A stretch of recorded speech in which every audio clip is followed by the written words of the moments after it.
Who doesn't know the Roman frickin' Empire, am I right? When it comes to branding, they're at the top. They're up there with Coke and Disney and McDonald's. So I think it's pretty big of them to have given credit when making today's recipe to a little bit lesser of an empire, someone that was not so much a household name, and a nemesis at that. Pullum Parthicum, or Parthian chicken, is a classic Roman dish from the Coquinaria. So today, that's what we're making, and it'll give us an opportunity to look at the Parthian Empire and see just why that empire got the credit for this dish. This time on Tasting History.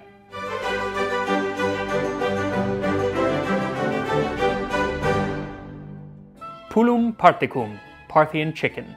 Open the chicken at the rear end and in the square shape.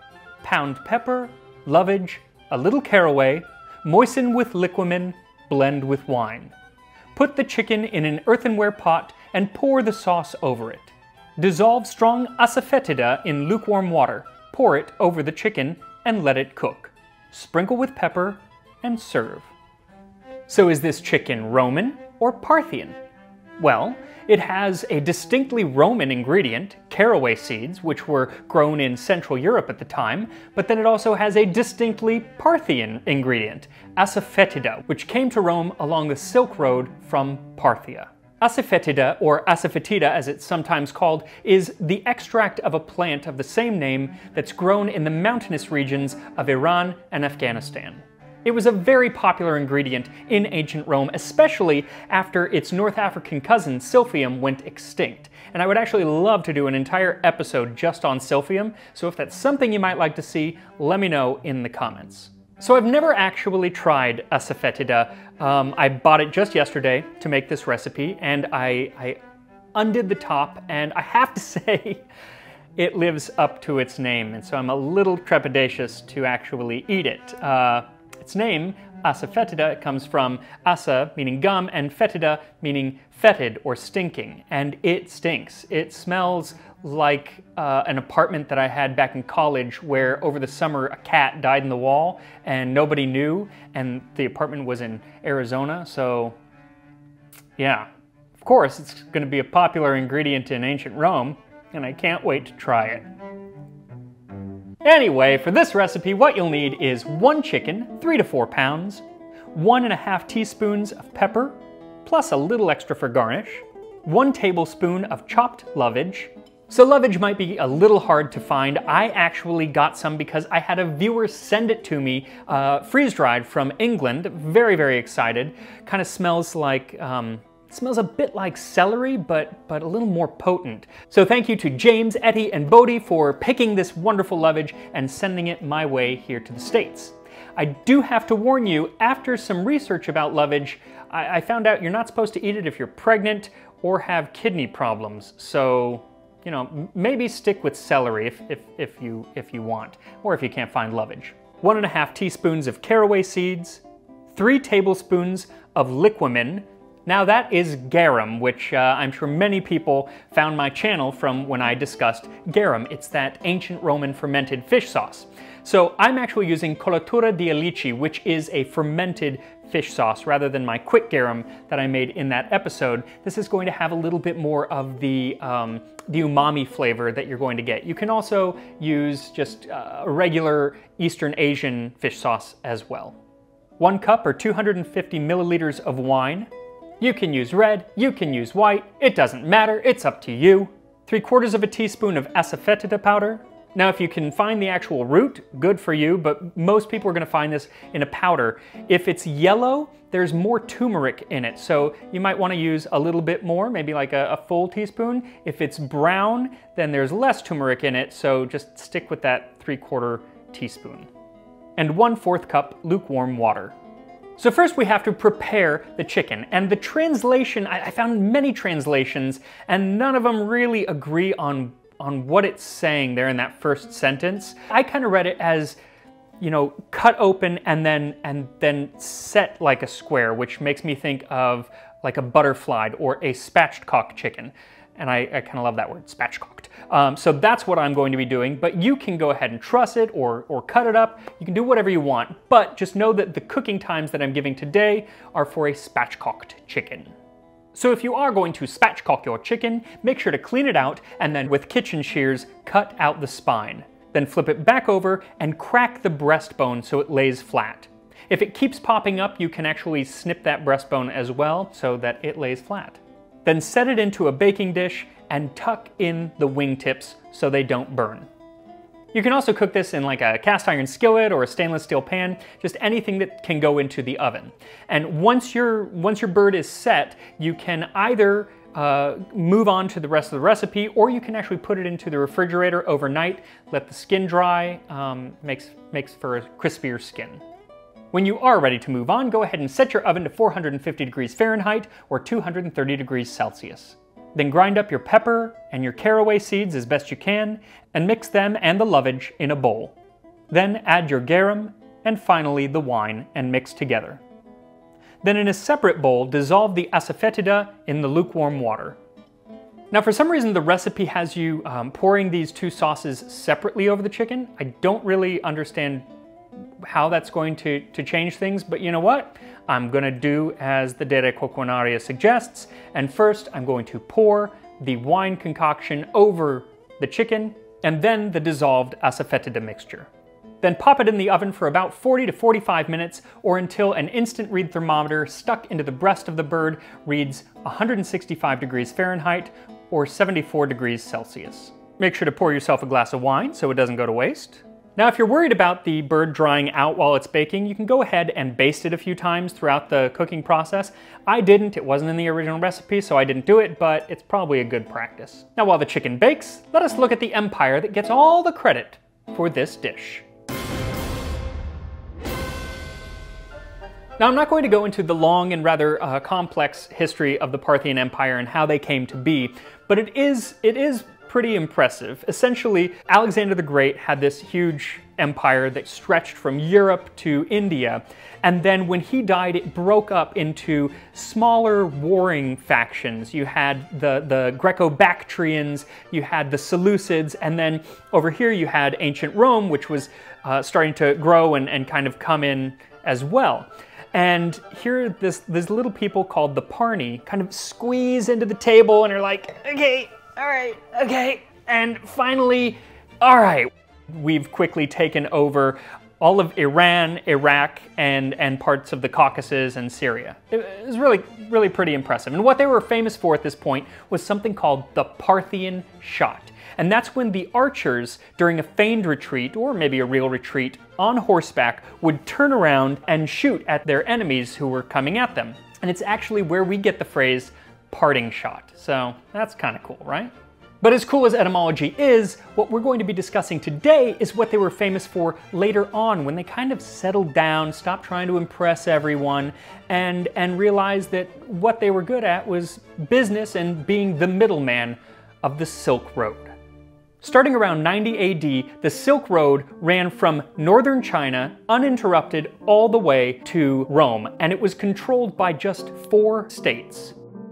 Now, most of the goods being traded were coming from either China on one side or Rome on the other side. They were the 2 big players, but in the middle, you had these 2 smaller empires. You had the Kushan Kingdom. They had lots of spices to trade, and they actually had a lot of the links to the even further southeast, like Indonesia and whatnot. And then you had the Parthian Empire, and if the ancient Chinese sources are to be believed, then the only things that the Parthians were trading were lions, gazelle, and large birds. So yeah, but the Romans obviously were getting their Asafoetida from them, hence the name of our dish, so they were trading a few other things. But they didn't need to, because their trade was business. See, while the Kushans allowed Chinese traders to come across their lands for a small fee, once they got to the Parthian city of Merv, they were stopped. And basically, the Parthians were like, give it here, I got it, I'll take it the rest of the way, don't worry, I got it. You know what, it's long, you're gonna thank me, you're welcome, I'm doing this for you. And then they would take the goods the rest of the way to Rome and sell them at a tidy profit. It was a wonderful business model, and they kept tight control over their little section, their rather large section of the Silk Road. In fact, all through the Han Dynasty of 400 years, there is only record of one Chinese person getting across their lands. According to the Hou Hanshu, a 5th century chronicle of the latter part of the Han Dynasty, in the year 97, the great general Ban Chao sent Gan Ying as an ambassador to visit Daqian, which is what they called Rome. Anyway, Gan Ying made it all the way across Parthia to the Western Sea, which was probably the Persian Gulf, where he planned to take a ship the rest of the way. But when he got there and tried to hire a ship, the sailors told him, "The ocean is huge. If you encounter winds that delay you, it can take 2 years. The vast ocean urges men to think of their country and get homesick, and some of them die." Now the sailors neglected to tell him that there was a much faster and safer route over land, but you know what? Maybe he didn't ask, so, benefit of the doubt. Anyway, Gan Ying, being practical, said, well, why don't you just tell me about the Roman Empire? And so they did. He wrote it down and he hoofed it back to China. Now we know that Rome was getting silks from China and lots of spices and other exotic things from the Kushan Empire and beyond. But what I find interesting were the things that Rome was sending back. Gold, silver, and rare precious stones, especially the jewel that shines at night, the moonshine pearl, and the chicken-frightening rhinoceros.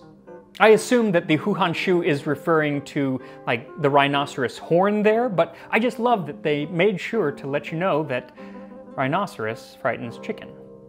The document also talks about glass and perfumes coming over, as well as cloth made of asbestos. And when I read that, I was like, well, they have to mean something else. But no, it's that asbestos, like the kind that was in the walls of the house where I grew up. There's actually a story of a 6th century Sasanian king, Khosrau II, impressing guests by cleaning his asbestos napkins with fire. Magic! Haha! Another textile that they mention is silk cloth made from Roman silkworms. But you're probably asking, well, if Rome had silkworms, why are they importing silk from China? And the answer is, they don't, and they're not. What actually was happening was when the Chinese would send silk, it was in this kind of thick brocade. And then once it got to Rome, they would unravel it and re-sew it in a way that made like a very thin gauze kind of material, probably similar to what we think of as silk cloth today. But as it went back over to China, the Parthians made sure to tell the Chinese, well, yeah, they're making it with their own silkworms, so that China didn't think that they had a monopoly and hence would have to keep the price of silk down. Bit unethical, but again, good business sense on the Parthian side. And silk wasn't the only time that maybe the Parthians were leaving out some details when talking to the trading partners, because they often sold Parthian furs, which were actually Russian furs. And there are stories in China of precious jewelry made with gemstones coming to China, and then once a discerning eye looked at them, they would realize they were just colored glass. Though, whether it was a Parthian deception or a Roman deception, we shall never know. What we do know is that Parthia was exporting Asafoetida. So, they did something right. Anyway, I think it's time to say a toast to the middlemen and get back to our chicken. So at about 40 minutes into baking, go ahead and check the breast with an instant read thermometer to see if it's hit that 165 degrees Fahrenheit. If it hasn't, leave it in for a few minutes more. Then make sure to let the chicken rest for about 10 minutes before carving it up. And here we are, Parthian chicken. You want to make sure to pour some sauce on there and sprinkle with pepper. Now I'm going to slice right into the whole chicken because my chicken carving skills are lackluster at best, and I don't want to embarrass myself all over the internet, so I'm going to just cut into the whole thing. It smells wonderful. Doesn't smell at all like the Asafoetida did. At all.